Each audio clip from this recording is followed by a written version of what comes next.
الحمد لله رب العالمين والصلاة والسلام على رسوله الكريم وعلى آله وأصحابه أجمعين.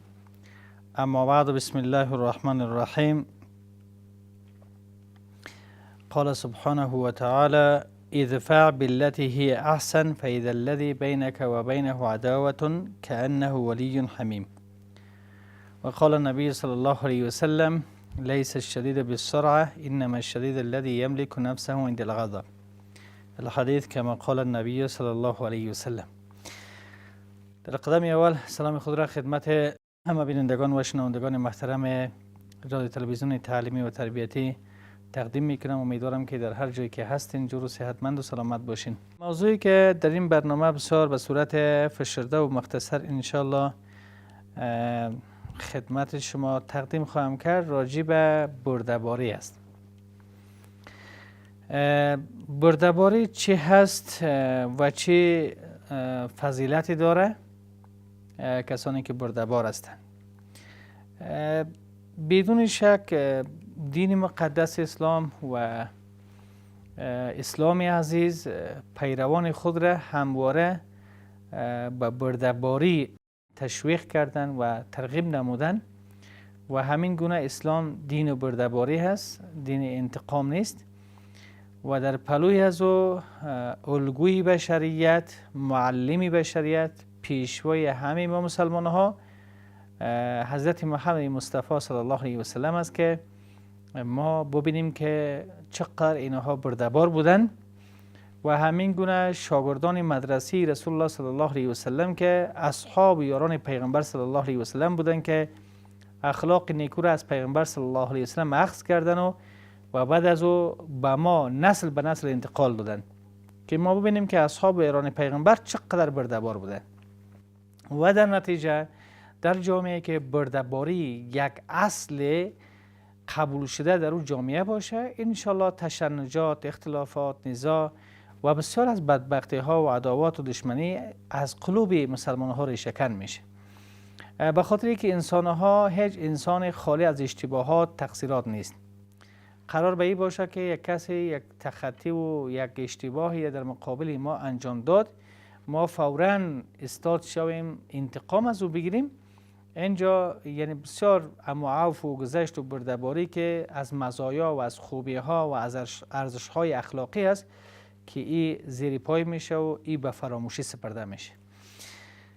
یعنی ما در ارتباط آیات متعددی و حدیثی از پیغمبر صلی الله علیه و سلم در ارتباط با ما گفته شده که انشالله در این برنامه با اون نکات اشاره میکنیم. طفیل ابن عمرو دوسی اسلام آورد، یعنی طفیل مسلمان شد و از پیغمبر اجازه خواست که برود و قبیله خود را به اسلام دعوت بکنه. یعنی خودش که مسلمان شد در صدد و در کوشش ازی بود که یا رسول الله اگر شما به ما اجازه دهین که ما بروم و قوم خود را هم به اسلام دعوت بکنم که اونها هم اسلام را بپذیرند. پیغمبر صلی الله علیه و سلم اجازه برش داد که برو درست است شما دعوت بکنید. اما قبیله طفیل دعوت طفیل نپذیرفتن، قبول نکردن و طفیل پس دوباره به سوی پیغمبر صلی الله علیه و سلم بازگشت و آمد به نزد پیغمبر و گفت که قبیله ما نافرمانی کردن و دعوت ما را نپذیرفتن و قبول نکردن. از خداوند برای آنها دعای هلاکت نما. ای پیغمبر، از پیغمبر درخواست کرد طفیل که یا رسول الله در حق از اونها دعای هلاکت بکن که اونها همگی تباه و برباد شوند. چرا؟ به خاطر از اینکه من رفتم دعوتشون کردم و دعوت ما را نپذیرفتن، قبول نکردن. پیامبر صلی الله علیه و سلم دستای خود روی خود به طرف قبله کرد و دستای خود بالا کرد. کل مردم گفتن قبیله اوس تباه شد، برباد شد. چرا؟ دعای پیغمبر صلی الله علیه و سلم دیگه مستجاب دعاست، دعاش پذیرفته میشه، قبول میشه. و همین جوری که پیغمبر دستای خود بالا کرد، مردم گفت اوس تباه شد، برباد شد. اما پیغمبر صلی الله علیه و سلم آنچه که مردم فکر میکرد شاید دعای هلاکت بکنه، مگر برعکس دعا کردن، دعا به هدایت کردن. فرمودن اللهم اهدی دوسا و اتی بهم، یعنی پروردگارا قبیله اوس را هدایت بکن و اونها به نزد من مسلمان بیاین که اونها مسلمان شوند. طفیل به سوی قبیله خود برگشت. پیامبر صلی الله علیه و آله گفت برو به سوی قبیله خود. طفیل به سوی قوم خود که برگشت برای دوم اونها را به اسلام آوردن دعوت کرد. بار دیگر پیامبر گفت برو دعوت کرد. بنان دعوت را ای بار کلیشون پذیرفتن و قبول کردن. یعنی اینجا برده‌باری پیغمبر صلی الله علیه و سلم گفت دعای هلاکت برشون که، اما پیغمبر گفت که اللهم اهدی دوسن، یا الله قبیله دوس را هدایت بفرما و اونها هم اگه نزد ما بیاین در حالی که مسلمان باشن. و همین قسم پیغمبر صلی الله علیه و سلم وقتی که از طائف برگشت، در حالی که طائف مردم طائف با امید از اینکه پیغمبر صلی الله علیه و سلم، پیغمبر صلی الله علیه و سلم در مکه دعوت کردند، دعوتش نپذیرفتند، از انواع شکنجه و عذاب‌هایی که از دستشون آمد در حق صحابه و پیغمبر دریغ نکردند. پیغمبر صلی الله علیه و سلم به طرف طائف رفت و مدت 10 روز را اونجا ماند، مگر اونها نه تنها دعوت پیغمبر نپذیرفتند بلکه پیغمبر به عذاب و شکنجه و انسان‌های اوباش و انسان‌های چاره بیشتری خود را معذب کردند تا اینکه پیغمبر صلی الله علیه و سلم را و زید بن حارثه را از منطقه بکشند. در منطقه میایه که ملائکه کوها میایه، میگه یا رسول الله صلی الله علیه و سلم اگر تو راضی باشی ما کوههای اخشبین را میگیریم و بالای از این مردم میکوبیم. پیغمبر صلی الله علیه و سلم گفت نه خیر، امیدوارم که از نسل از این مردم کسی پیدا شود که اسلام را بپذیره و قبول بکنه. یعنی برده‌باری پیغمبر، اون مردم در مقابل پیغمبر چی کارهایی را کردن، اما پیغمبر به هدایتشون دعا میکنه و میگه امیدواریم که از این قوم کسی پیدا شود که او مسلمان باشه. یک شب خلیفه عمر ابن عبدالعزیز برای کسب اطلاع از مردم بیرون رفت و به همراه یک مأمور نظامی خود داخل یک مسجد شد. مردم اونجا خوابیده بودن. حضرت عمر فکرش نشد پای کدام یکی از کسانی که اونجا خوابیده بودن زیر پایش قرار گرفت. بنان او شخص میتو سر خود بالا کرد، گفت دیوانه هستی؟ حضرت عمر گفت نه خیر، من دیوانه نیستم، من نیستم دیوانه. یعنی شخص گفت که ای امیرالمومنین این نفر شما را بسیار گپ دیوانه گفت. گفت خلاص دیگه، من را گفت دیوانه نیستی، من گفتم نیستم دیگه. من گفت دیوانه هستی؟ گفتم نه خیر، من دیوانه نیستم. یعنی خلیفه مسلمین به این اندازه برده‌بار بوده، اگر نمیتوانست که اونجا بیره تعذیب بکنه به خاطر از اینکه خلیفه مسلمان ها را دیوانه میگه. اما گفت دیوانه هستی؟ گفت نه خیر، من دیوانه نیستم، هوشیار هستم. خب اشتباه شده. یعنی حتی یک شخص یادی میاد امیر مسلمان ها را دیوانه خطاب میکنه، اما این امیر مسلمان ها هم از او دیگه یعنی بی‌اعتنا و در این حال ایره جدی نمیگیره. صحابی جل قدر احنف ابن قیس بسیار برده‌بار و حلیم بود، تا جایی که به یک ضرب المثل در ارتباط برده‌باریش در میان مردم شهرت پیدا کرده بود. گفته شده که برده‌بارتر از احنف ابن قیس حکایت میکنه که یک بار مرد او را دشنام داد و پاسخش نداد، برای خود ادامه داد. مرد همچنان در پشت سر از او میرفت و دو دشنام میداد، تا ای که احنف ابن قیس در یک منطقه‌ای که زندگی میکرد در اونجا رسید، اونجا ایستاد و رو به طرف مرد کرد. گفت که تا که میتونی هر آن گپاهایی که در ذهنت بوده تا هنوز نگفته ای همگی را بگو، که از این پیشتر اگر شما برفهای خود تکرار بکنین نشوه که کدام نفر از این محله سخنان زشت و پوچ شما را بشنوه با آزار و اذیت شما اقدام بکنه. بنابراین همینجا من می نشینم و تمام حرفهایی که داری، تمام کلماتی که به ذهن شما مانده هنوزم گفته نشده و را بگو. بعد از اون من میرم و تو راه خود بگی برو تا ای که آزار و اذیت نشه.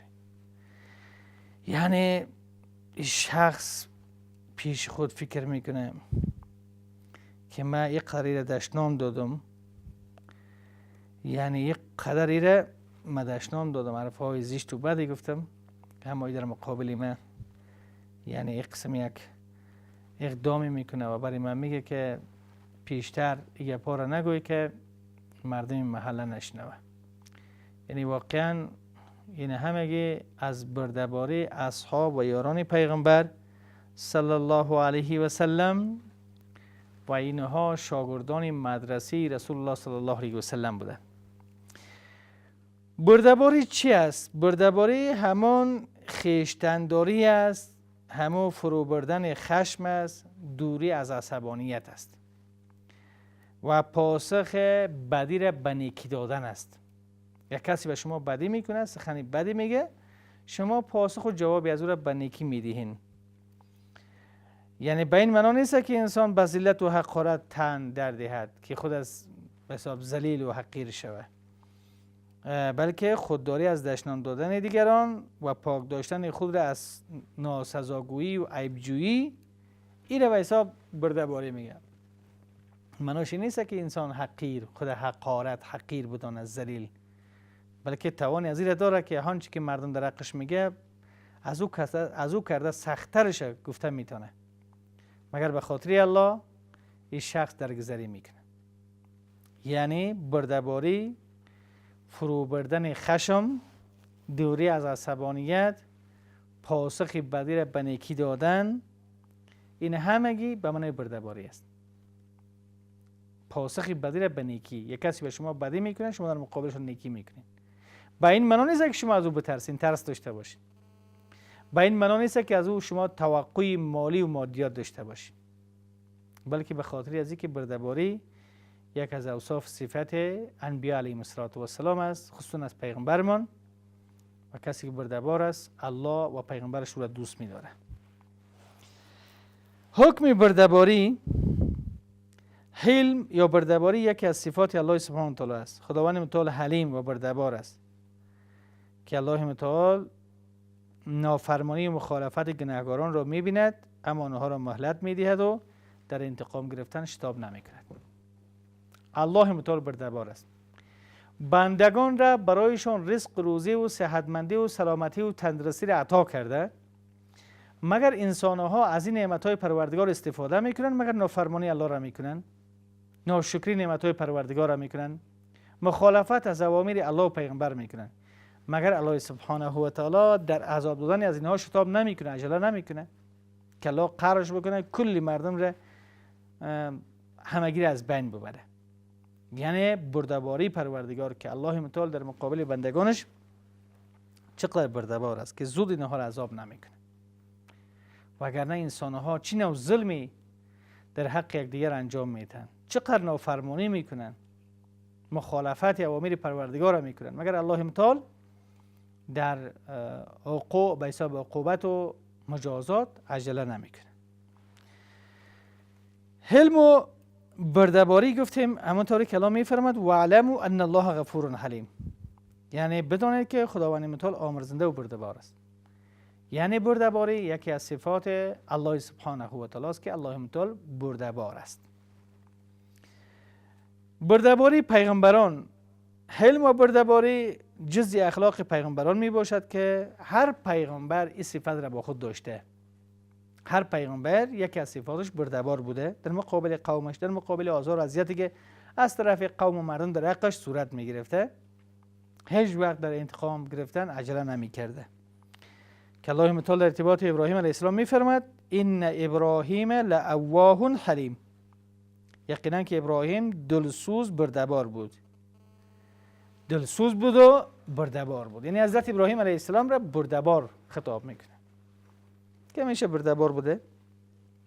درباره اسماعیل هم میفرماید بشرناه بغلام حلیم، یعنی ما او را به پسر بردهبار مژده دادیم. اسماعیل علیه السلام هم بردهبار بوده، فرزند حضرت ابراهیم علیه السلام. یعنی صفت حضرت ابراهیم علیه السلام و صفت فرزندشون حضرت اسماعیل علیه السلام بردهباری بوده. رسول الله صلی الله علیه وسلم بردهبارترین انسان‌ها بوده که از مشاهده برخی از اشتباهات مسلمان‌ها نمی رنجید و خویشتنداری و همین گونه خشم خود را فرو می‌برد. یعنی بسیار اشتباهاتی از اصحاب یاران خود را مشاهده میکرد، میدید جا بعد انتقام نمیگرفت. حتی اگر اصحاب و یاران پیغمبر اشتباهی میکردن، حتی که پیغمبر صلی الله علیه و سلم برای تصحیح اشتباهشون نام شخص را نمیگرفت، بلکه میگفت من از شما چنین و چنان شنیدم. یا مثلا حتی در یک روز در صف برابر میکرد، یک شخص از صف بیرون شده بود، پیامبر صلی الله علیه و سلم صدا نکرد که اون شخص عقب برو، نامی از او را نگرفت. گفت که ای بندگان الله، صفایتون را برابر بگیرید. لتسوون صفوفکم او لیخالفن الله بین وجوهکم. صفایتون را برابر بگیرید و اینکه الله به خاطر از اینکه صفای خود برابر نمیگیرید در میان شما اختلافات را ایجاد میکنه. یعنی به این اندازه یعنی انسان باید برده‌بار باشه، حتی عیوب و اشتباهات مردم را بروش نکشونه. فضیلت برده‌باری صفتی است که الله سبحانه و تعالی آن را دوست می‌دارد. پیامبر صلی الله علیه و آله به یکی از یارانش فرمود ان فیک خصلتین یحبهم الله والحلم والانات. در تو دو صفت وجود دارد که خداوند آن را دوست می‌دارد، یکی برده‌باری و تأنی است. یعنی برده‌باری را الله دوست داره، الله و پیغمبرش دوست داره. چون برده‌باری وسیله است که برای خوشنودی پروردگار و بهشت برین است. یعنی برده‌باری وسیله است که انسان توسط آن رضامندی و خوشنودی پروردگار را به دست می آورد و همین گونه به خاطر همین برده‌باری انسان به جنت پروردگار نائل میشه. پیغمبر صلی الله علیه و آله فرمودند من کظم غیظا و هو قادر علی ان ينفذه دعاه الله عز وجل على رؤوس الخلائق یوم القیامه حتی یخیره الله من الحور العین ما شاء. آن که لباس خشم خویش را فرو برد در حالی که توانمندی آن را دارد که آن را برآورده کند، خداوند متعال در روز قیامت به حضور مردمان او را میخواهد و مخیر میسازد تا از هر حوری بهشتی که میخواهد برگزیند. یعنی واقعا الله از بیش راضی میشه، خوشنود میباشه. برده‌باری نشانه اما اراده قوی فرد است. برده‌باری نشانه ای است که شخص واقعا در اراده خود خیلی قوی است و استوار هست و ثابت قدم می باشه. پیغمبر صلی الله علیه و سلم فرمودند لیس الشدید بالسرعه قالوا فالشدید، یعنی پیغمبر صلی الله علیه و سلم فرمودند که لیس الشدید بالسرعه انما الشدید الذی یملک نفسه عند الغضب. پهلوانی نیست که کسی را به زمین بزنه چپه کنه، بلکه پهلوان کسی است که در میدان خشم و عصبانیت خود را کنترل بکنه. در خشم و عصبانیت خود را کنترل بکنه، این شخص واقعا پهلوان است. وقفه میگیریم، بعد از وقفه ان شاء الله در خدمت قرار میگیریم. حالا یک وقفه داریم.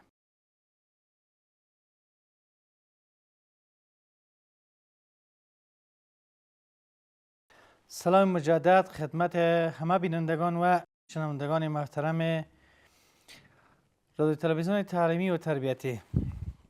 یک سال اینجا مطرح شده که در عین نامزادی مرا 3 طلاق کرده و نکاح هم کردیم. اگر کسی در جریان نامزدی ایجاب قبول صورت گرفته، نکاح شده، مگر اینمی زندگی زن و شوهری تا هنوز آغاز نشده. زندگی زن و شوهری به این معنی که یعنی همبستری صورت نگرفته، تنها ایجاب قبول کردن، یک دیگری را دیدن، نکاح شده. خب یعنی شوهر خانم خود طلاق داده مگر همبستری صورت نگرفته، زندگی زن و شوهری شروع نشده. بله سلام علیکم. مولوی صاحب سلام علیکم. و علیکم السلام و رحمت الله. خوب هستین؟ صحتتان خوب بخیر؟ الحمدلله زنده باش. تشکر. بفرمایید برادر. زنده سلامت باشی. زلمه عظیمی هستم از ولایت پروان تماس گرفتیم. یک چند سوال داشتم. عظیمی صاحب بفرمایید.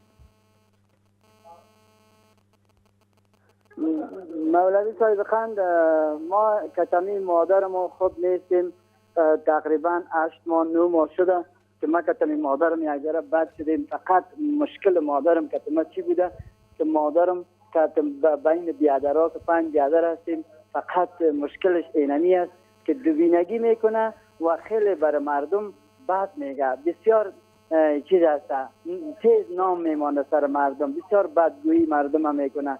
و در نقاط 5 بیادرام از زحمت کششان همو 4 تا خوار به شوی دادیم، 3 تا خوار 3 تا بیادر زن دادیم. مگم سر از همو هم پدر ما تقریبا خیلی پیش وقت مرد، تقریبا 20 سال پیش مرد. زحمت خانه در گردن ما بود، مشکلات خانه در گردن ما بود. وقتی که من زن گرفتم که من هیچ خوب رویه نکردن، ما واقعیت باشه از این خانه زن گرفتیم برآمدیم. و دیگه که مرا گرفتن از خانه و پدر و از زمین پدر به حق کشیدن، گفتن تو حق نداری. ما به خاطر از اینکه زمین و متاع دنیا ارزش نداره که کسی دعوا بزنی چنه بزنی، ما به می خاطر تیر شدیم. اما هیچ کتمه نه خوار نه بیادر نه مادر، هیچ کسی کتمه کدام ارتباط یا تماس نداره. نزدیک مثلا تقریبا 10 دقیقه 20 دقیقه راه است که من پیششان برم. اما مرا زدن بیخیم تو قرضدار و پریشان آواره و بیچاریم کردن. خودم در خانه کرایی زندگی میکنم. فقط آخرین گپم اینمی که من کدام بدی هم بر از اونا ندارم، کدام بدبینی هم بر از اونا ندارم. خوش هستم که اونا رزق روزیشان خداوند زیاد کنه. ما هر چی باشه برای خود میتونیم یک کربه یک زندگی برای خود جور کرده میتونیم. اما خدای ناخواسته مشکل ممی است، گپ ممی است، ترس ممی است که خداوند از ما سخت و اختصاص نکنه. به خاطر ازی که ما بی مسئولیت خدا نمیگیریم، با مسئولیت میگیریم خدا. اما برفتن ما در خانه مادرم مشکل ایجاد میشه. دیگه بیادرای مشکل ایجاد میکنن، میگن میرن نمان. اگر بگویم که بد اخلاق هستم نیستم یا خودم یا خانمم یا کدام گپ جو یا کدام شیطانی یا کدام چیز، هر چی که از توانم میشد میکردم. مگه ما دیگه که هیچ کس در فکرم نیست، اما ما در فکرشان هستم. میگم جور باشن، سلامت باشن و درست روزیشان فراوان باشه، پریشان نباشن، ناتفاقی در بینشان نباشه. درست است. خدای ناخواسته که ما پیش خداوند کدام ملامتی یا پیش وجدان ما کدام ملامتی نداشته باشیم. همین گپ آخر سخن آخرم بود. الله شما را خیر بده. من معلومات میتونم برادر براتون. خب سوالی را گفتن که در این نامزادی اگر کسی 3 بار طلاق کرده باشه، خب 3 بار طلاق کرده باشه، در صورتی که گفتیم زندگی زنان شوهری آغاز نشده باشه، 3 طلاق کرده، طلاق واقع شده، طلاق شده. اگر اینها پس دوباره پشیمان شوند، پس میتونن دوباره، یعنی اینا طلاق از اینا اگر 3 طلاق هم گفته، طلاق باین است. یعنی باین به معنی که عمو ایجاب و قبول نکاحشون از بین رفته، پس دوباره اینها نکاح بکنن دوباره. اما مسئله ای که اگر شوهر طلاق داده باشه، تمام مهر را باید بپردازه. اما در صورتی که چون انبیستری صورت نگرفته، نیمی مهر بالایش لازم میشه که نیمی مهر را باید بپردازه. خلوت صحیح اگر صورت نگرفته باشه، نیمی مهر را باید شوهر بپردازه در صورتی که طلاق داده باشه. مهر در صورتی که مثلا اگر شوهر وفات بکنه، در چند حالت مهر مکمل لازم میشه بالای شوهر. 1 زمانی که خلوت صحیح صورت گرفته باشه، وقتی خانه میخواد طلاق بده، طلاق واقع میشه و در این حال مهر مکمل لازم میشه. دومی که وقتی شوهر وفات بکنه، در حالی که همبستری هم صورت نگرفته، مگر که وفات شده، مهر مکمل در اینجا لازم میشه. و دیگه ای که نیمی مهر در صورتی است که یعنی مهر تعیین شده مگر چی نشده، خلوت صحیح صورت نگرفته، همبستری صورت نگرفته، تنها نکاح کردن، حتی مهر هم تعیین شده، مگر اینها با یکدیگر به یک جای خلوت ننشستن، نخوابیدن، در این صورت نیمی مهر باید بپردازه. خب گپ در اینجایی است که طلاق 3 بار طلاق گفته، طلاقش واقع شده. اگر اینا پس پشیمان شده باشن چون همبستری صورت نگرفته، پس اینا میتونن که رجوع بکنن، دوباره ایجاب قبول کنن. سوال دیگه که گفتن نماز اشراق و نماز اوابین بعد از شام خوانده میشه. نماز اشراق زمانی خوانده میشه که آفتاب به اندازه 3 نیزه طلوع بکنه، یعنی به اندازه 3 نیزه آفتاب طلوع بکنه و روشنیش همه جا را در بر بگیره به اندازه 3 نیزه. یعنی معنیش است که روشنی یعنی همه جا را روشنی آفتاب بگیره. این به حساب وقتی هم نماز اشراق است که فعلا مثلا در کابل نماز اشراق 10 کم 5 10 دقیقه و 5 موندن، یعنی وقت نماز اشراق است 2 رکعت، که هر کس نماز صبح را بخونه در جای خود به ذکر و اذکار و تلاوت قرآن کریم منتظر باشه، وقتی که اشراق شد 2 رکعت نماز را بخونه، ثواب 1 عمره برای از این شخص داده میشه. سوال دیگه ای که گفتن و نماز اوابین بعد از نماز شام، بله 6 رکعت شما میتونید بخونین نماز اوابین. و یا هم ساعتهای 8 بجه 9 بجه 10 بجه که علما میگن که صلات الضحی و نماز اوابین این وقت هم خونده میشه، ثواب زیاد داره 8 رکعت. و سوال دیگری که گفتن تعویض کردن بالای یک انسان چی گناه دارد و خواستن که دعا کنید که صاحب اولاد شوم. تعویض ممکن جادو دیگه، یعنی جادو تاثیرات خود می داشته باشه، اما جادو به ذات خود تاثیرات نداره مگر اینکه الله سبحانه و تعالی اذن و اجازه پروردگار باشه تاثیر میکنه. بله جادو حق است. الله سبحانه و تعالی در سوره مبارکه بقره میفرماید که واتبعوا ما تتلو الشیاطین علی ملک سلیمان و ما کفر سلیمان ولکن الشیاطین کفروا یعلمون الناس السحر. یعنی هدفی که میگه سلیمان علیه السلام کافر نبود، یعنی جادوگر نبود، بلکه شیاطین کافر بودن که جادو را خودشون یاد گرفته بودن و به دیگه مردم تعلیم میدادن. یعنی از این آیت معلوم میشه که جادوگر مسلمان نیست، کسی که جادو بکنه و زندگی مردم را خراب بسازه. جادو تاثیرات مثلا علما تقریبا 6-7 تاثیر را گفتن. یکی از تاثیراتش است که شخص یعنی بدون کدام علتی گریه بکنه، گریهش به خاطر نماز، به خاطر قیامت، به خاطر آخرت، به خاطر قبر نیست، بلکه همون تو گریه میکنه، خود به خود گریه میکنه و خنده های بیجا هم میکنه و ممکن بعضی اوقات با یک نفر محبت میکنه پس محبت خود ترک میکنه، ممکن بعضی اوقات با یک نفر نفرت پیدا میکنه، با او خفه میشه در حالی که او هیچ کاری و هیچ گپی در قضیه انجام نداده. همین قسم مثلا دلتنگی برش پیدا میشه، از اجتماع دور میشه، میخواد جای خلوت باشه که تنها اونجا باشه و فکر کنه. بعضی اوقات یعنی سرش درد میکنه، حتی میدیش چیزی هضم نمیکنه بعضی اوقات، چون همین تشویش و گپا می داشته باشه. یعنی این مسائل را علما گفتن از علائم و نشانهای جادو شاید باشه.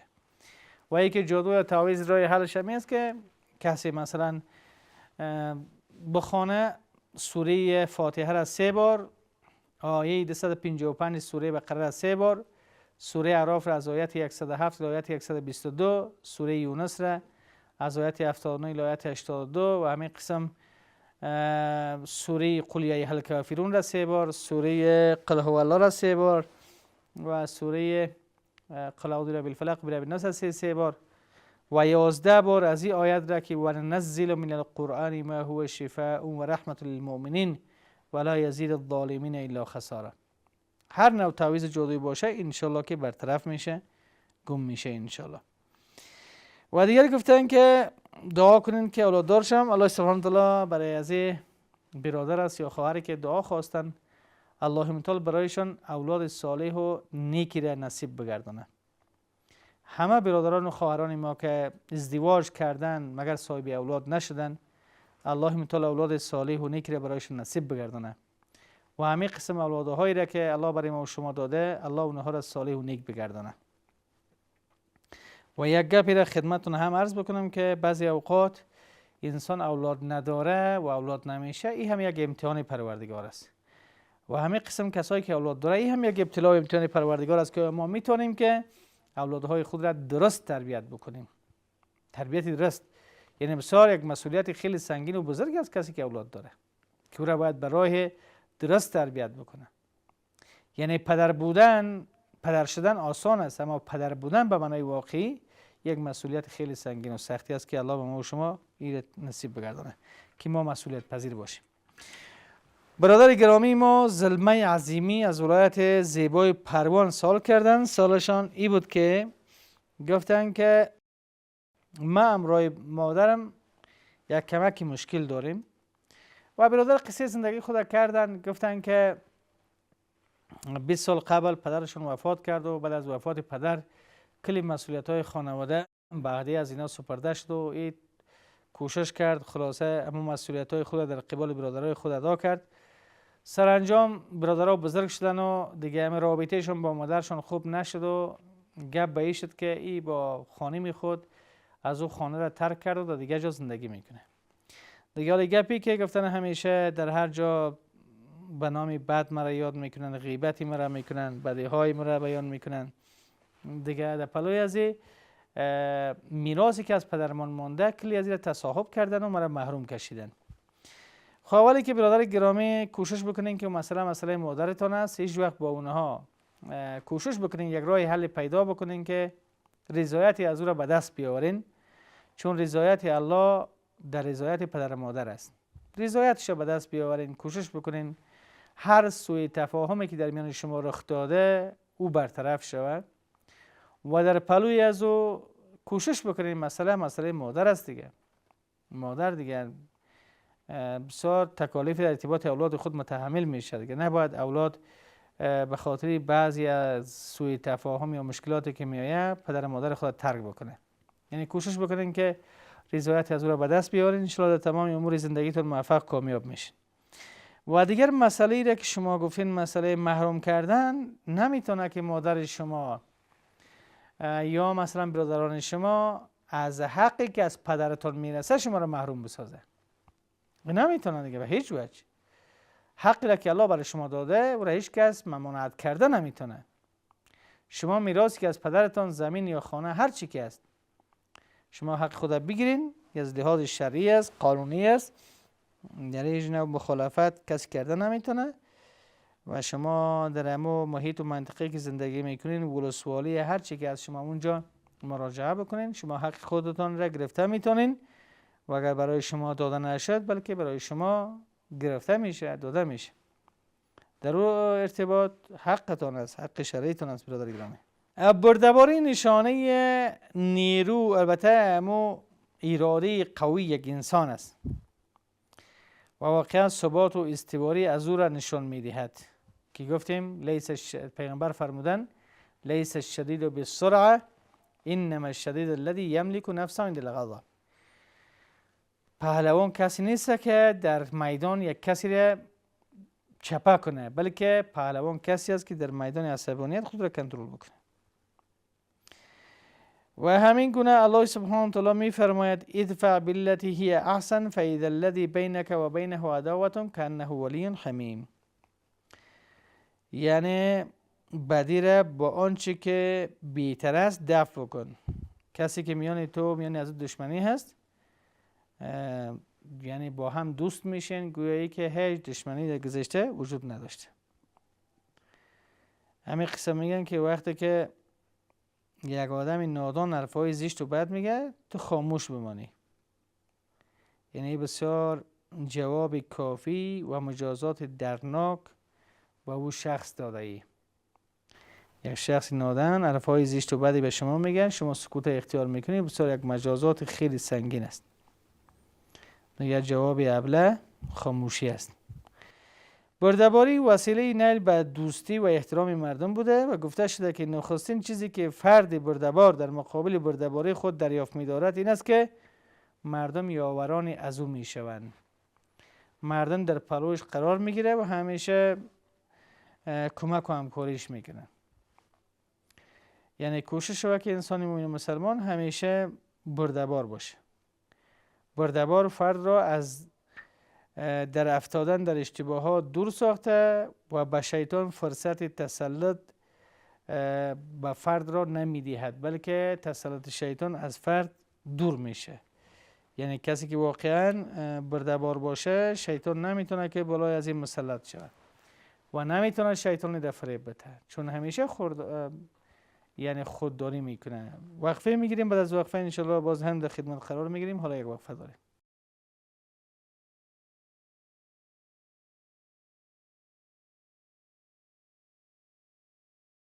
سلام مجدد خدمت همه بینندگان و شنوندگان محترم رادیو تلویزیون تعلیمی و تربیتی. سوالی که مطرح شده ای است که کسی که اولاد ندارد دعا بخواند چی کار بکند؟ بله، کسی که اولاد نداره اولی که دعا بکنه زیاد. زکریا علیه السلام خوب پیغمبر بود، دعایش قبول شد. انشالله هر مسلمان دعا بکنه دعایش قبول میشه. حضرت زکریا علیه السلام یک وقتی در فصل شتا زمستان وارد خانه حضرت مریم شد. در زمستان در پیششان انگور میوه های تازه‌ای که در اون فصل زمستان میوه تازه در اون مناطقی که زندگی میکردن پیدا نمیشد. زکریا علیه السلام پرسان کرد ای مریم این غذاها و این میوه ها از کجا برای تو آمده؟ گفتی از جانب الله هست. کسی که از الله بترسه الله متعال بدون حساب و کتاب برش رزق روزی عطا میکنه. نمیگه که در این فصل هست یا نیست. بنان یعنی هنالک دعا زکریا علیه السلام در همونجا دعا کرد. چرا که زکریا علیه السلام گفت که در فصل زمستان میوه تازه ناممکن است. چرا فصلی نیست که در این فصل میوه تازه باشه و درخت میوه تازه ثمر یا میوه تازه بگیره. خب وقتی که انسان از الله بترسه الله متعال چیزی ناممکن را برات ممکن میسازه. یعنی زکریا پیش خود فکر کرد که وقتی که در فصل زمستان میوه تازه ممکن نیست مگر الله سبحانه و تعالی میوه تازه را در پیش مریم گذاشت. یعنی اگر من هم سالم بزرگ است و خانه من عقیم و نازا هست، یعنی من اگر دعا بکنم یعنی ممکن است که الله برای من اولاد بده. در همونجا همین گپ در فکرش آمد و هنالک دعا زکریا علیه السلام در همونجا وقتی که مشاهده کرد و دعا کرد. الله سبحانه و تعالی دعای زکریا علیه السلام را پذیرفت و قبول کرد. بعد زکریا علیه السلام گفت که یعنی برش بشارت دادش که تو صاحب اولاد میشه. حتی اسمش هم گذاشت یحیی، نامی را که الله سبحانه و تعالی از برای 7 طبقه آسمان نامی بچه‌ش انتخاب کرد به نام یحیی. بعد گفت که یا الله برای من یک نشانه اجعل لی آیه، یک نشانه برای من بگذار، یعنی نشانه‌ای که من بفهم که خانه من حامله شده. الله تعالی گفت که تا به 3 روز با مردم گپ زدن نمیتونی. تا به 3 روز با مردم گپ زدن نمیتونی الا رمزا، مگر به اشاره گپ میزنی. همین که زبانت بند شد تا به 3 روز گپ زدن نتونستی، او علائم نشانه است که خانه شما حامله شده و برای شما فرزند داده میشه. یعنی هدف از این گپی بود که زکریا علیه السلام در سن کهنسالی که سنشان بسیار بزرگ بود و در این حال خانه‌شان عقیم و نازا بود، الله برشان فرزند داد. و شما هم دعا بکنین الله سبحانه و تعالی یعنی اولادهای صالح و نیک را براتون نصیب می‌گردونه. شما دعا بکنین، ضرور نیست که شما یک دعای مشخص و خاصی باشه. دعا بکنین پروردگارا برای ما فرزند صالح نصیب بگردان، چی بچه باشه دختر باشه. یا الله من از رحمت تو ناامید نیستم. اللهم انی اسألک موجبات رحمتک و عزائم مغفرتک و الغنیمة من کل بر و السلامة من کل اثم و الفوز بالجنة و نجات من النار. دعا بکنین انشالله که دعایتون در الله پذیرفته میشه و قبول میشه. یک سوال دیگه که یک برادر مطرح کردن، سوالشون این بوده که اینجا گفتن که اگر یک شخصی اگر روزه بگیره تا پیشین روزه نفلی باشه، تا پیشین روزه گرفته مگر بسیار گرمی بالایش مثلا شدت پیدا کرده، زیاد گرمیش کرده و روزه خود را افطار کرده، مطابق مذهب امام ابو حنیفه رحمه الله این شخص باید یک روز قضایی بگیره. نفل را که انسان نیت کرد و قسمتی از او را ادا کرد بنان بالای از او واجب میشه. واجب که از قضایی داره. یعنی شما گرمی بالایتان بسیار فشار داد، نتوانستین که روزه خود ادامه بدین، روزه خود خوردین که نگار نشدین، مگر یک روز روزه گرفتن برای شما لازمی است. شخص دیگه سوال کردن که اگر یک شخص برش مصیبت میآید چی دعا را بخونه؟ اللهم اجرنی فی مصیبتی و اخلفنی خیرا منها. یک کسی یک مصیبتی برش میآید، بچه خود از دست داده، فرزند خود را از دست داده، گفتن که چی دعایی را انسان بخونه که کمک تسکین شوه و در این حال در وقت مصیبت انسان کدام دعا را بخونه؟ گفتیم امی دعا را که اللهم اجرنی فی مصیبتی و اخلفنی خیرا منها. سوال دیگه ای که گفتن در یک ماه گفتن که بسیار انسان روزه بگیره زیاد ثواب داره، کدامه؟ روز دوشنبه و پنجشنبه که در این دو روز اعمال صالحه انسان به طرف آسمان بالا میشه، بسیار ثواب داره. و در این حال ایام بیض 13 و 14 ابوذر غفاری رضی الله عنه روایت است که پیغمبر صلی الله علیه و آله دستور دادن که از هر 3 ماه 3 روز روزه بگیرم، 13 و 14 و 15. یعنی کسی اگر ایام بیض یا روزهای 13 و 14 روزه میگیره، گویایی که مکمل این شخص روزه دار باشه، چرا که یک نیکی ثوابش برابر با 10 نیکی است.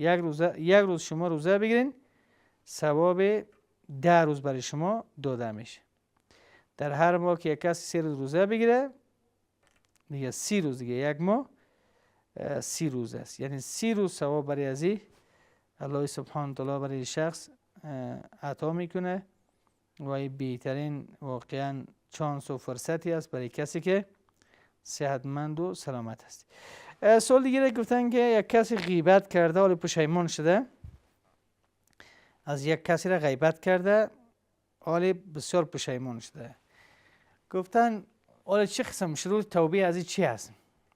شروط توبه این است که شما اولی که از همی کرده خود پشیمان شوین، دومی که تصمیم قاطع و جدی بگیرین در آینده دیگر غیبت نمیکنین، سومی که همین شخصی را که شما غیبت کردین از پیش حلالیت بخواین، بخشش بخواین، برش بگوین که برادر یا خواهر در حالت ندانسته و نافهمیده ما واقعا غیبت شما را کردیم، مرا ببخشین.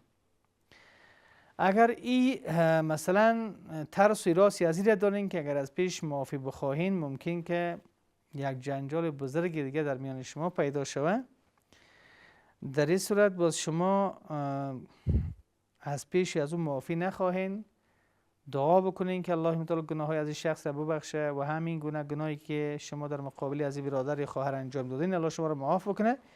و عادی از علما گفتن که در چند مجلسی که غیبتی از اینها را کرده، مثلا 2 مجلس، 3 مجلس، 4 مجلس، در 3 یا 4 مجلس پس خوبی های از این را بیان بکنن. یعنی به همون 2 مجلس یا 3 مجلسی که غیبتی از این را کرده بودن، حالا میخوان توبه بکنن، کوشش بکنن که حال دیگر نیکی های از او را بیان بکنن. سوال دیگه گفته که خوشویم در خواب من میایه، بکسش رو باز میکنم و 2 بار بسته میکنم و کلیده ها به من پس میده.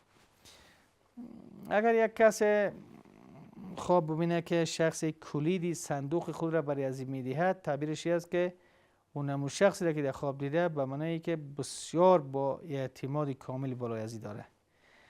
اگر یک کس خواب ببینه که شخص دیگری کلی خود را، کلی صندوق و بکس خود را به شما میدهد، تعبیرش به این معناست که بالای شما زیاد اعتماد داره. و در عین حال تعبیر دیگه شی است که ممکن که برای خوشبختی شما، برای سعادتمندی شما زیاد تلاش بکنه و کوشش بکنه. یعنی کوشش بکنه که شما همیشه سعادتمند و کامیاب باشین.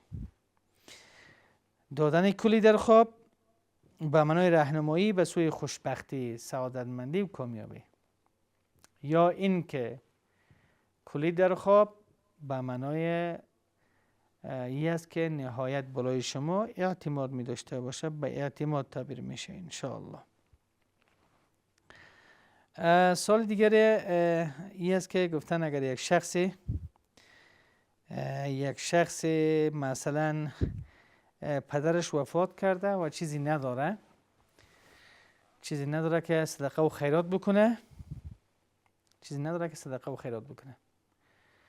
بنابراین این شخص ها در مقابل پدرش یعنی مقصر است، پدرش وفات کرده مگر اولادهایش نداره که یک صدقه و خیرات بکنه. شما صدقه و خیرات که توان ندارین در حقش دعا بکنین. دعا الله متعال انسان را از توانش بالا مکلف نساخته. شما مکلف به اندازه توان خود هستید. به اندازه که توان دارین با ما اندازه مکلفین. از توانتان بالا مکلف نیستین. شما حالی که چیزی ندارین در حقش دعا بکنین. الله سبحانه و تعالی دعای یک انسان مؤمن مسلمان را برای مردگانش میرسانه. پیغمبر صلی الله علیه و سلم میفرماید که وقتی انسان از دنیا وفات میکنه رابطه از او از دنیا قطع میشه مگر 3 چیز است که رابطه اونها را برقرار میکنه. از جمله صدقه جاریه، علمی که از اون نفع برده میشه و همین گونه فرزند صالحی است که در حق پدر و مادر خود دعا میکنه. اولد صالح یدعو له، فرزند صالحی است که در حق پدر و مادر خود زیاد دعا میکنه. شما دعا بکنین انشالله که دعایتان به درگاه الله قبول میشه و انشالله ثوابی از او به پدرتان میرسه. فضیلت دعا و کار شوهرم نمیشه و فضیلت نمیفهم حلوا پخته کردن چی است. دعا فضیلتش همین است که الله متعال قرآن کریم میفرماید ادعونی استجیب لکم، از ما بخواین من دعای شما را میپذیرم قبول میکنم. در دیگر آیات الله میفرماید که و اذا سألک عبادی انی فانی قریب، وقتی که بندگانم از ما در ارتباط ما از شما پرسان میکنن پیغمبر برشان بگو که من بسیار نزدیک هستم، دعا کننده را میپذیرم قبول میکنم. و همین در حدیث میاد که پیغمبر میفرماید دعا هو العباده، دعا عبادت است، الدعا مخ العباده، دعا مغز عبادت است. و هم میفرماید که من لم یسأل الله یغضب علیه، کسی که از الله چیزی نخواهد دعا نکند الله بالای از او غضب میشه. یعنی دعا بسیار فضیلت داره. دعا یک اسلحه بسیار محکمی است برای انسان مؤمن مسلمان که توسط دعا انسان بسیار مشکلات های خود دور میسازه. و همین گونه دعا 3 حالت داره: یا فوراً دعای شما پذیرفته میشه و خواسته های شما برآورده میشه، و یا قرار بود که به یک بلا مصیبت دچار شوین بلای مصیبت از سرتون دفع میشه، و سومی که یعنی در دفترچه اعمالتان ذخیره میشه که روز قیامت به درد شما میخوره. و دیگه ای که گفتم فضیلت حلوا پخته کردن چی است. یعنی حلوا کدام فضیلت خاصی نداره. از حلوا کردن غذاهای بسیار دیگه است. مثلا حلوا شیرین است، شما امیر پخته میکنین به یک غریب بیچاره روان میکنین، اما بیچاره تکلیف شکر داره، اونم شیرین خورده نمیتونه، فشار بالا داره خورده نمیتونه. یعنی شما مثلا میشه که پیسی از را بتیم به غریب بیچاره. اول اگر میبینی یگان مثلا در یگان فصل سال یگان و کلی مردم میبینی حلوا پخته کرده، حالی حلوا نه فرض نه واجب. بعضی مردم میتونه استدلال کردن که پیغمبر حلوا را دوست داشته. پیغمبر حل بود، چیز غذای شیرین را دوست داشته. پیغمبر بود دیگه او را دوست داشته. حالی به این معنا نیست که تنها همین حلوا فضیلت و ثواب داره دیگه غذا ثواب نداره. دیگه از این خاطر شما مثلا صدقه بهتر است که برای فقیر انفع و فایده‌مند باشه. گفتم پیشتر که شما به یک غریب حلوا میبرین، اما بیچاره غریب مریض است، به دوا ضرورت داره، اما حلوای شما را خورده نمیتونه. شما پیسه برش بتین، یا مثلا یک غذایی که کلی فامیل دو شریک باشه. یعنی تنها حلوا نیست، بلکه هر چیزی که شما در رضایت الله نت نظرتون باشه و از به درگاه الله قبول میشه. وقتی برنامه تمام است و برنامه بعدی که ان شاء الله در خدمت شما قرار میگیرم، همه شما را به الله کریم رحیم میسپارم. السلام علیکم و رحمت الله و برکاته.